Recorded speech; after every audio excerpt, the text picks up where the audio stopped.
RK நகர் தொகுதி இடைத்தேர்தலில் போட்டியிடுவது குறித்து சென்னை தியாகராய நகரில் உள்ள மார்க்சிஸ்ட் கம்யூனிஸ்ட் கட்சி மாநில தலைமை அலுவலகத்தில் மக்கள் நல கூட்டு இயக்கத்தினர் தற்போது ஆலோசனை நடத்தி வருகின்றனர். இதுகுறித்து நமது செய்தியாளர் விக்னேஷிடம் கூடுதல் தகவல்களை கேட்கலாம்.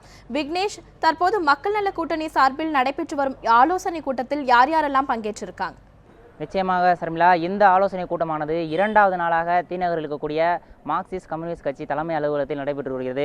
குறிப்பாக இந்த ஆலோசனை கூட்டத்தில் விடுதலை சிறுத்தைகள் கட்சியினுடைய தலைவர் தொல் திருமாவளவன் மற்றும் அக்கட்சியின் பொதுச் செயலாளர் ரவிக்குமார் மற்றும் இந்திய கம்யூனிஸ்ட் கட்சியை சேர்ந்த மாநில செயலாளர் முத்தரசன், மார்க்சிஸ்ட் கம்யூனிஸ்ட் கட்சியினுடைய மாநில செயலாளர் ஜி ராமகிருஷ்ணன் உட்பட அனைத்து இந்த மூன்று கட்சிகளை சேர்ந்த முக்கிய நிர்வாகிகள் கலந்து கொண்டு ஆலோசனை நடத்தி கொண்டிருக்கிறார்கள்.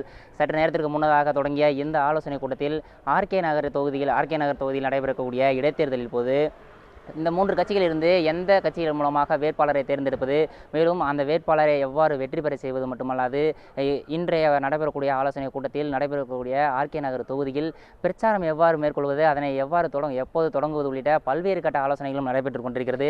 இந்த ஆலோசனை கூட்டமானது, இந்த தலைவர்கள் அடங்கிய ஆலோசனை கூட்டமானது நேற்றும் இந்த இடத்திலேயே நடைபெற்றது. அப்போதும் பல்வேறு கட்ட விவாதங்கள் நடைபெற்றுள்ளன. இது மட்டுமல்லாது விடுதலை சிறுத்தைகள் கட்சியினுடைய தலைவர் தொல் திருமாவளவன் கடந்த 2 தினங்களுக்கு முன்பாகவே இந்திய கம்யூனிஸ்ட் மற்றும் மார்க்சிஸ்ட் கம்யூனிஸ்ட் கட்சியை சேர்ந்த மாநில செயலாளர்களை தனித்தனியே சந்தித்து ஆலோசனை நடத்தியிருக்கிறார். மேலும் இது தொடர்பாக ஆலோசனை கூட்டத்திலும் பல்வேறு முக்கிய கட்ட விவரங்களும் அறியப்பட உள்ளன. அது மட்டுமல்லாமல் சற்று நேரத்திற்கு முன்னதாகவும் விடுதலை சிறுத்தைகள் கட்சியினுடைய தலைவர் தொல் திருமாவளவன் அக்கட்சி நிர்வாகிகளுடன் அக்கட்சி தலைமை அலுவலகத்தில் தொடர்ந்து இங்கு எவ்வாறு முறையான விசாரணைகளை, அதாவது இங்கு நடைபெறக்கூடிய விவாதங்கள் குறித்து அக்கட்சியினுடைய தொண்டர்கள் மற்றும் முக்கிய நிர்வாகிகளுடன் ஆலோசனை நடத்தியிருக்கிறார். அங்கு நடைபெற்ற ஆலோசனை குறித்தும் இங்கு இவர்களிடம் எடுத்துரைத்துக் கொண்டிருக்கிறார். இந்த சூழலை பொறுத்தவரையில் ஆர்கே நகர் இடைத்தேர்தலில் ஏற்கனவே நடைபெற்ற இடைத்தேர்தலில் இந்திய கம்யூனிஸ்ட் சார்பாக வேட்பாளர் களமிறக்கப்பட்டிருந்தார். அடுத்து நடைபெற்ற சட்டமன்ற தேர்தலிலும் இங்கு இருக்கக்கூடிய விடுதலை சிறுத்தைகள் கட்சியின் சார்பாக கல்வியாளர் வசுந்தரா தேவி களமிறக்கப்பட்டிருந்தார். இந்த சூழலில் அடுத்து வரை நடைபெறக்கூடிய இடைத்தேர்தலின் போது மார்க்சிஸ்ட் கம்யூனிஸ்ட் கட்சியினுடைய சேர்ந்த வேட்பாளர் ஒருவர் களமிறக்கப்படலாம் என்ற எதிர்பார்ப்பு இருக்கிறது. இந்த சூழலில் இந்த ஆலோசனை கூட்டமானது சற்று நேரத்திற்கு முன்னதாக தொடர்ந்து நடைபெற்றுக் கொண்டிருக்கிறது. இந்த ஆலோசனை கூட்டம் முடிந்த பின்னதாக இந்த 3 தலைவர்களும் ஒன்றாக செய்தியாளர்களை சந்திக்க இருக்கின்றனர். அந்த சந்திப்பின் போது எந்த வேட்பாளர் இறக்குவது, எந்த கட்சி சார்பாக வேட்பாளர் களமிறக்கப்படுவார் என்ற தகவல் வெளியாகும். சர்மிளா.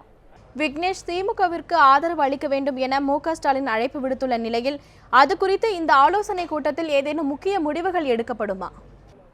நிச்சயமாக சர்மிளா, கடந்த சில தினங்களுக்கு முன்பாகவே திமுகவின் செயல் தலைவர் நேரடியாகவே அழைப்பு விடுத்திருந்தார். அதாவது கம்யூனிஸ்ட் கட்சிகள் மட்டுமல்லாது அனைத்து கட்சிகளும் நடைபெற இருக்கக்கூடிய ஆர்கே நகர் தொகுதி இடைத்தேர்தலில் திமுகவுக்கு ஆதரவளித்து திமுகவை வெற்றி பெற செய்ய வேண்டும் என்ற கோரிக்கையை கடந்த 2 தினங்களுக்கு முன்பாக நேரடியாகவே அறிவித்தார் அக்கட்சியினுடைய செயல் தலைவர் மு.க. ஸ்டாலின். அது தொடர்பான ஆலோசனை கூட்டமும் இங்கு நடைபெற்றுக் கொண்டிருக்கிறது. குறிப்பாக இங்கு இருக்கக்கூடிய முத்தரசனை தொடர்பு கொண்டு கேட்டபோது அவர் இந்த ஆலோசனை கூட்டத்தில் 3 கட்சி தலைவர்களும் ஒன்றாக இணைந்து அவர்கள் எடுக்கும் முடிவுக்கே கட்டுப்படுவோம் எனவும் தெரிவித்திருக்கிறார்.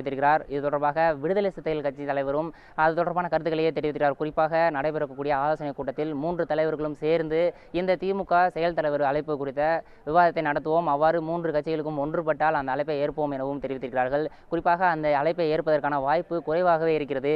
ஏனென்றால் மார்க்சிஸ்ட் கம்யூனிஸ்ட் கட்சியினுடைய மாநில செயலாளர் பகிரங்கமாக முகநூல் பக்கத்தில் ஒரு அறிவிப்பை வெளியிட்டிருக்கிறார். அந்த அறிவிப்பானது திமுகவின் அழைப்பை நிராகரிப்போம், மேலும் மக்கள் நல கூட்டணி சார்பாக ஒரு வேட்பாளரை நிறுத்தி அவரை வெற்றி பெற செய்வோம் எனவும் தெரிவித்திருந்தார்.